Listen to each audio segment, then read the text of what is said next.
तर चौथ्यांदा मला संधी द्या असं म्हणत सुप्रिया सुळेंनी मतदारांना साथ घातली आहे। इंदापुरातल्या मवियाच्या प्रचार सभेत त्या बोलत होत्या।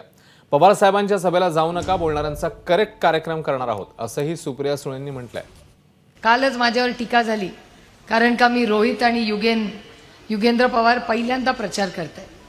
आजोबाबर उभे राहिलेत, आत्याचा प्रचार करत फिरतायत। फिरता फिरता गावात 2 ठिकाणी त्यांचा रस्ता अडवण्यात आला। एका चॅनलवर मी बातमी बघितली की पवार साहेबांच्या सभेला जाऊ नका असं लोकांना चाललंय।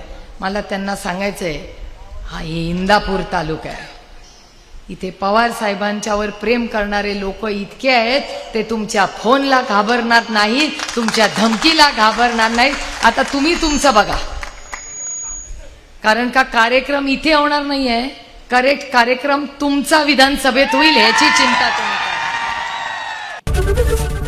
एबीपी माझा, उघडा डोळे बघा नीट।